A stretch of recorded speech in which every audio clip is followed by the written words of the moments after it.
Voltamos com o programa Contraponto. Marcos, eu deixei no bloco passado essa questão para a gente discutir um pouco.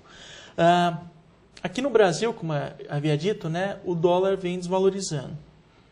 O governo me parece que não, pelas declarações do ministro, do Guido Mantega, e o presidente do Banco Central também, eles disseram categoricamente que não vão intervir com nenhuma medida para que esse dólar se valorize.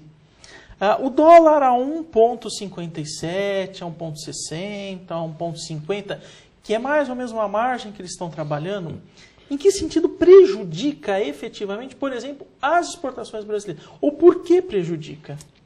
Perfeito. Ari, a ideia principal é a seguinte. O governo brasileiro trabalha com uma taxa de juros extremamente elevada, uma das maiores do mundo. Né? A própria Dilma Rousseff agora reconhece isso e não tem nem como negar. Né? É uma evidência clara, límpida, cristalina. Disse isso agora na China, num encontro que teve com o Hu Jintao, de que nós temos que ajustar a taxa de juros para níveis internacionais.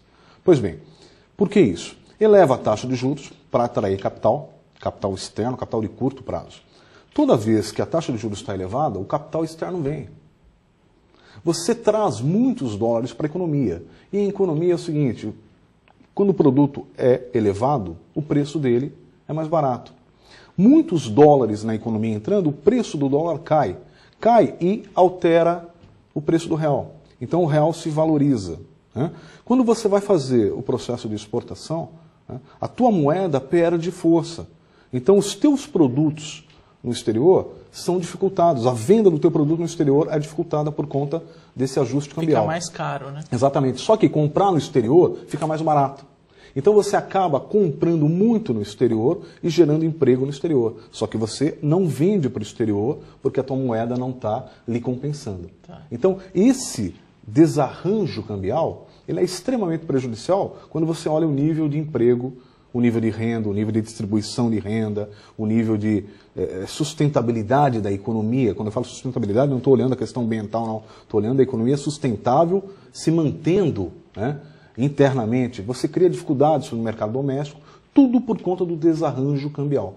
Eu acho que um amigo nosso em comum, né, o Antônio Carlos Roxo, ele dá um exemplo muito paradigmático nesse sentido, que eu tomo um empréstimo nos Estados Unidos a juros de 0 ponto alguma coisa, trago para o Brasil e ainda ganho uma batelada aqui por conta da nossa taxa de juros. Né?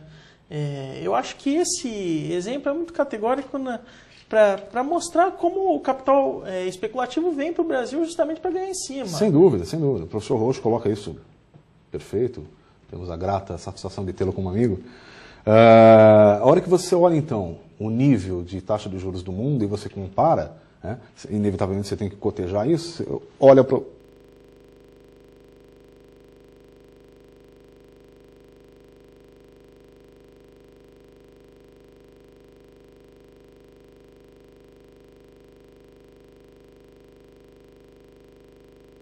o nosso mesmo amigo Roxo, ele faz uma crítica muito, e às vezes é uma discussão que eu tenho com ele, e que a gente pode até colocar aqui para discutir. Quando ele fala, olha, é uma taxa de juros uma das maiores do mundo, o governo precisa tomar uma medida mais enérgica em relação a isso, e daí eu me pergunto e discuto muito com ele, será que o governo não quer diminuir a taxa de juros, ou será que a população brasileira não tem consciência de que... Porque na medida que você diminui a taxa de juros, você reaquece o mercado. Sem dúvida. Gera mais compra, o pessoal sai para comprar e tal. Será que essa população brasileira ela tem consciência, né, de que na medida em que diminui a taxa de juros, não é para sair loucamente comprando?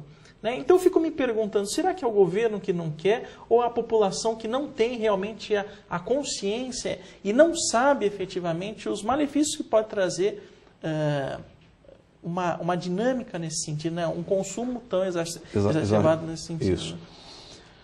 Veja bem, Ari, eu penso um pouquinho diferente. Eu acho que o governo mantém taxa de juros elevada, né? Eu estou ciente disso e convencido disso, porque o programa de crescimento da economia brasileira está calçada num programa de dependência de capitais externos. né? Nós não conseguimos nos libertar ainda dessa necessidade. Então isso justifica colocar a taxa de juros elevada. Justifica, mas ninguém aceita, evidentemente. Fora isso, o governo ainda trabalha com a ideia de sempre segurar os preços. Tem lá 4,5% de meta inflacionária, né? E fica o tempo inteiro olhando para esse indicador. Toda vez que a luzinha vermelha do aumento de preços pisca, né, o governo trata mais ainda de acelerar o aumento de juros. Só que cada meio ponto de aumento de juros que você aumenta, que você joga para o mercado internacional, você aumenta mais ainda a atração de capitais externos. E isso vai contribuindo para acelerar tudo em termos de baixa capacidade de exportação. Tá. É esse o drama. Mas em que sentido o governo se apropria desse...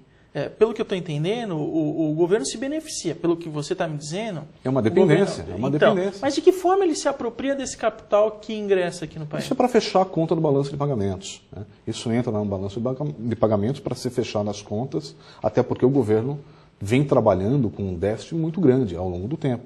E isso já é histórico. Isso vem de Sarney, de Collor, de Fernando Henrique, Lula, enfim. Então você acha que é mais uma dependência? Mas é uma total dependência. O programa de exportação, o programa de crescimento, da economia brasileira, ele é calçado, ele é calcado, ele é embasado numa dependência desses dólares. Daí a necessidade de ficar mantendo taxa de juros elevada. O que é uma estupidez, porque você não vai conseguir sair dessa armadilha. E você cai numa armadilha chamada câmbio-juros.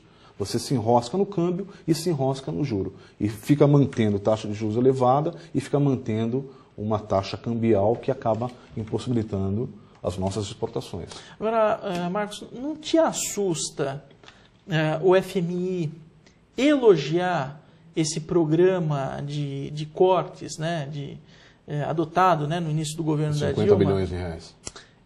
Visto que aquilo que você disse, né? A Dilma é desenvolvimentista e o FMI é uma organização internacional extremamente ortodoxa, fechada e impositiva. Não te preocupa muito o FMI vir e elogiar? Olha, a Dilma realmente está certa? Pois é, mas o FMI foi um bicho-papão no passado, hoje não é tanto, né? Hoje não assusta mais esse discurso deles. Tem um economista internacional extremamente reconhecido, Prêmio Nobel de Economia, que é o Joseph Stiglitz, que foi funcionário durante 10, 12 anos do Fundo Monetário Internacional e que sai hoje falando bem como era o Fundo Monetário Internacional.